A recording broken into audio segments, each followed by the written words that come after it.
Milei demostró que puede ganar una elección. Ahora, ¿puede gobernar? Pero espera, te pido que te suscribas al canal de Ahora Play, actives la campanita que te va a avisar cada vez que subamos contenidos exclusivos, comentes, les des like y que te leo los comentarios y los respondo. Javier Milei demostró que puede ganar una elección. Ahora, ¿puede gobernar? Esa es la pregunta que nos empezamos a hacer después de que pasó el tsunami Milei.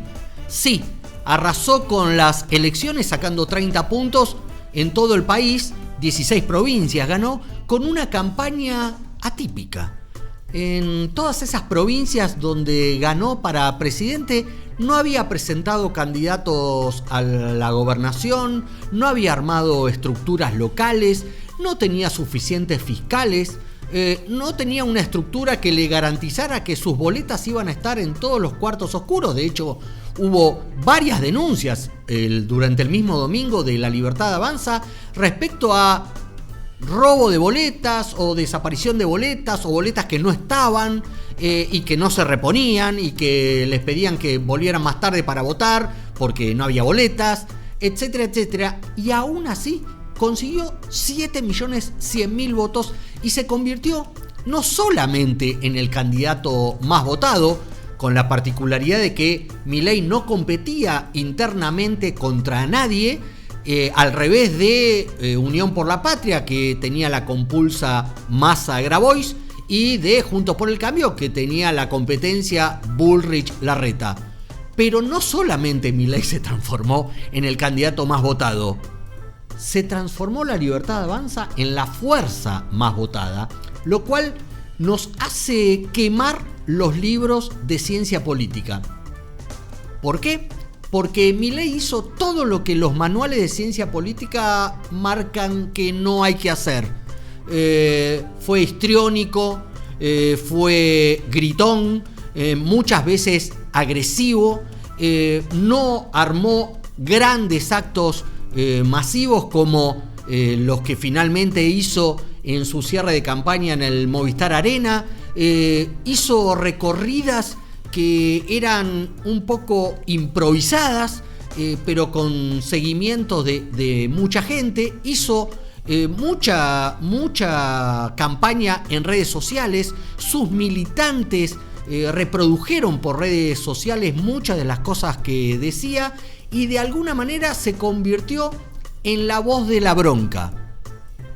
Pero convendría que no limitemos a Milei como el candidato solamente de la bronca o del escepticismo o del castigo contra las dos coaliciones que nos vienen gobernando desde hace 3 lustros al menos.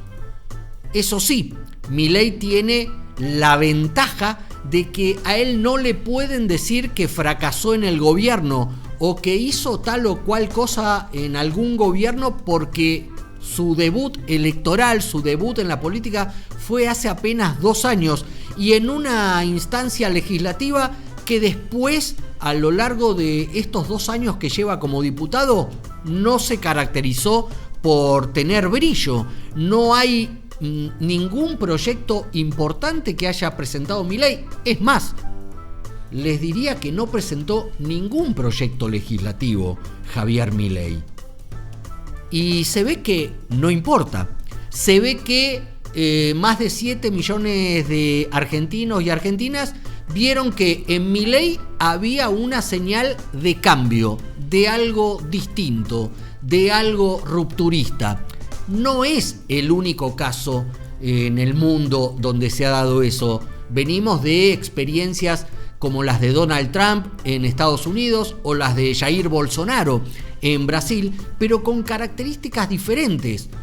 Trump en Estados Unidos cooptó el Partido Republicano, una de las 2 fuerzas mayoritarias norteamericanas, y Jair Bolsonaro ya venía de una actividad política, de una historia política, y para ganar la presidencial se alió con sectores extremos que eran anti Partido de los Trabajadores, anti Lula, anti Dilma Rousseff, y así consiguió llegar a la presidencia. Milei no se alió con nadie. Milei no hizo alianzas con ninguno de los partidos tradicionales y, como dice su gente, ¿se creen que no nos invitaron a aliarnos? Bueno, desde ese lugar están decididos a no aliarse con nadie de acá a octubre, esperando no solamente ratificar el resultado del 30% que tuvieron en las PASO del domingo 13, sino aspiran a multiplicar, a sumar más votos. De alguna forma, lo que aspiran es que parte de la gente que no fue a votar se entusiasme con el voto rupturista a Milei y que puedan ampliar en aquellos lugares en donde todavía no fueron tan fuertes. Por ejemplo, en la ciudad de Buenos Aires, por ejemplo, en la provincia de Buenos Aires. En ambos distritos tuvieron buenos resultados, pero quedaron terceros. Y de alguna forma, eso puede ser no un techo, sino un piso. Y también van a ir a buscar en aquellos sectores donde no recibieron grandes apoyos.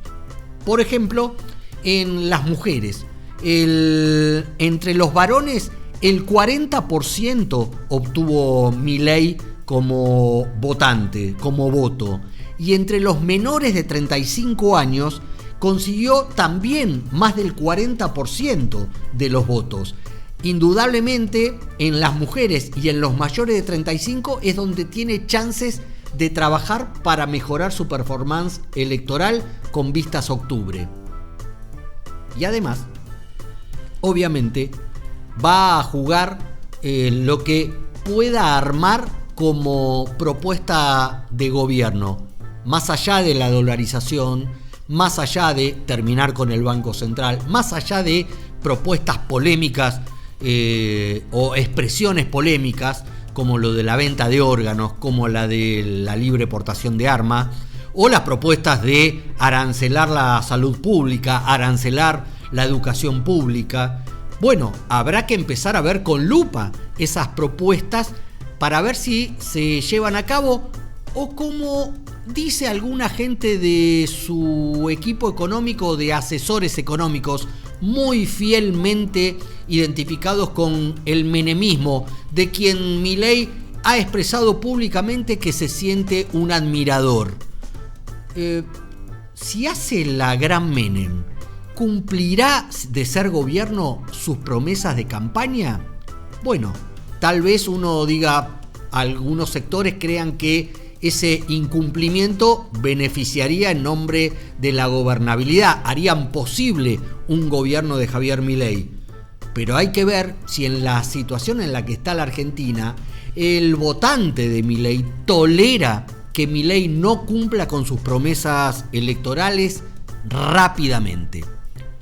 Es ahí donde entonces se pone en juego este planteo inicial de, ok, una cosa es ganar elecciones y otra cosa es gobernar, que es el gran mal de Juntos por el Cambio y de Unión por la Patria, que prometieron y después no cumplieron, y de alguna manera esos fracasos en las gestiones de gobierno han podido explicar no solamente que Cristina Fernández de Kirchner no se presente a una elección presidencial nuevamente, que Mauricio Macri no se presente a una elección presidencial nuevamente, sino que Alberto Fernández no se pueda presentar a la reelección. Porque si miramos las imágenes que tienen en la sociedad, son poco menos que pésimas. Milei aprovecha esta situación y armó un esquema unipersonal, poco equipo, su hermana, algún asesor, Ramiro Marra, algún candidato que le provee de consejos, pero no mucho más, no tiene mucho más. De hecho, sus armadores políticos en provincia de Buenos Aires y a nivel nacional fueron un poquito corridos por todos los desbarajustes y todas las polémicas que se armaron a partir de las denuncias de las ventas de candidaturas y de los acuerdos que tuvo con algunos sectores políticos, sobre todo el peronismo, para tener espacio en la campaña electoral y hacerse un lugar. Bueno, ese lugar se lo hizo y ahora será el momento de empezar a tomárselo a Milei, insisto, no como el candidato loco que irrumpe y vemos qué pasa, sino como un candidato con chances de gobernar la Argentina. Y entonces desde ese punto de vista vale la pena preguntarse, ¿tiene equipo para hacerlo? ¿Las propuestas que plantea son posibles de llevar a cabo en un país como el nuestro? Y la pregunta más importante de todas, ¿le importa a alguien que votó a Milei o que piensa votar a Milei la respuesta a esas preguntas? Probablemente no. Y estemos hablando de un candidato que puede llegar a la presidencia sin que importe mucho qué es lo que dice, sino qué es lo que más importa, es qué es lo que muestra.